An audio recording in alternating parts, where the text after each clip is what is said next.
dream I know, deep up my feelings for you. The presidential candidate of the People Democratic Party in the 2023 general election, Atiku, said that President Bola Ahmed Tinubu's one-year rule hasn't produced tangible results because he unleashed reform without an implementation plan. So, but guys, before we comment fully, welcome back to Reality Latest GC, home of news and politics. Thank you so much for joining us on today's news. If today is the first time of watching, kindly subscribe, like, comment, share, and also turn the notification bell to get notified whenever we drop our video. To all amazing subscribers, thank you so much for joining us.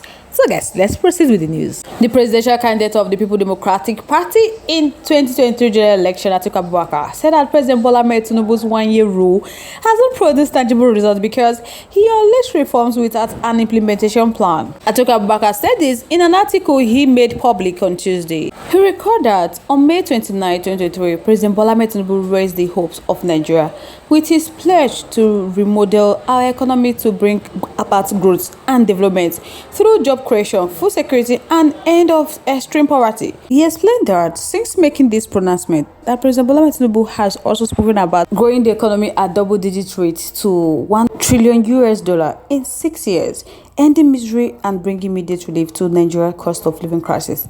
So, according to the former vice president, he noted that on listening to this, Nigeria must have breathed a sign of relief after their experience with ex-President Muhammad Buhari 8 years of economic misadventure. He said President Bola Ahmed Tinubu laid out no plan for the remodeling of the economy, but soon he embarked on a cocktail of policies to achieve it. That in May 2023, he eliminated fuel subsidies, and a month later, the CBN implemented a new foreign exchange policy that unified the multiple official forex windows into a single official market. That more policies followed in rapid succession: the tightening of monetary policy to reduce naira liquidity, a hike in monetary policies rate, the introduction of cost-reflective electricity tariff, and a cybersecurity tax. So predictably, 12 months on, President Bola Ahmed Tinubu's pledge of growing the economy and ending misery remained unfulfilled. So his action or inaction have significantly worsened Nigeria's microeconomic stability. Atiku said that Nigeria remains a struggling economy and is more fragile today than it was a year ago.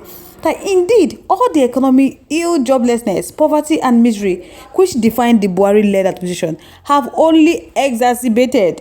The African leading economy has slipped to the 4th position, lagging behind Algeria, Egypt, and South Africa.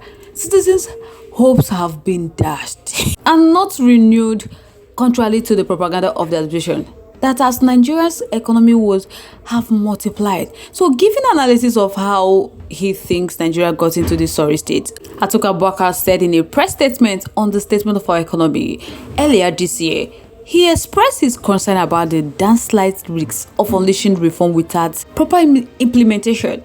He said without any ideas on how to implement them and without any regard to their potential and real devastating consequences, implementing policies without proper planning and a clear destination is nothing other than trial and error economics. He said his concerns have not diminished, and he will focus on just 4 areas to underscore those downside risks associated with President Bola Ahmed Tinubu reform measures and their direct consequences on Nigeria's medium to long-term growth and development. He said first, President Bola Ahmed Tinubu's policies do not create prosperity. Instead, they pulverize the poor and bankrupt the rich. That they spare no one. Nigerian citizens, the majority of whom are poor, are going through the worst cost of living crisis since the infamous structural adjustment program of the 1980s. That the annual inflation rate at 33.69% is the highest in nearly 3 decades. So, food prices are unbearable, higher than what ordinary citizens can afford, as food inflation soared to 40.43% in April, the highest in more than 15 years old. He further said that Nigerian citizens have to pay 114% more for a bag of rice and 107% more for a bag of flour and 150% more in transport fares relative to May 2023. That today, in some locations, motorists are paying 305% more for a liter of fuel. Yet, on a minimum wage of equivalent of $23, US dollar per month, Nigerian workers are among the lowest wage earners in the world. So President Bola Tinubu had the courage to remove subsidy on PMS and impose additional taxes on his people, but he lacked the compassion to raise the minimum wage or implement a social investment program that would even reduce the level of vulnerability and deprivation of workers and their families. Secondly, Atiku said that President Bola Tinubu's policies create a hostile environment for businesses, big or small, that the private sector is overwhelmed by President Bola Tinubu's dismissal policies and overburdened by his failure to address the policy fallouts, that the manufacturing sector, which holds the key to higher incomes, jobs, and economic growth, has been bogged down by raising input prices, higher energy and borrowing costs, and exchange rate complicity. That, for example, since 2023, the average price of diesel has doubled to 1,600 per litre. Electricity tariff has recently been increased by 250% from 68 per kilowatts to 206 per kilowatts. So many persons are complaining, my people. Corporate Nigeria has lost more than a dozen enterprises to other countries. GSK, Sanofi, name them all. Those enterprises that remain are struggling to survive. Even Dangote has lamented that nearly 95 or 97% of manufacturing concern in Nigeria will be unable to pay dividends this year.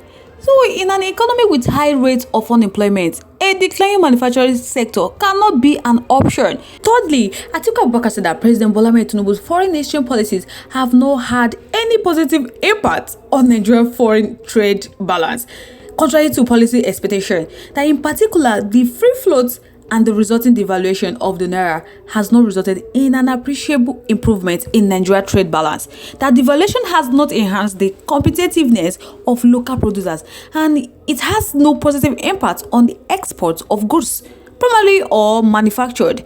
So, for example, while imports surged 163.1%, exports rose at slower 99.6%, indicating a huge foreign trade deficit.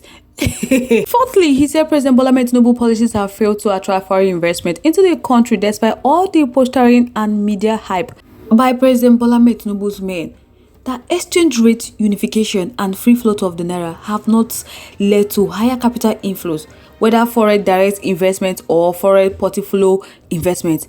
Again, contrary to policy expectation, that indeed the forex direct investment inflows declined by 26.8% in May 2024. So it is not difficult to understand why.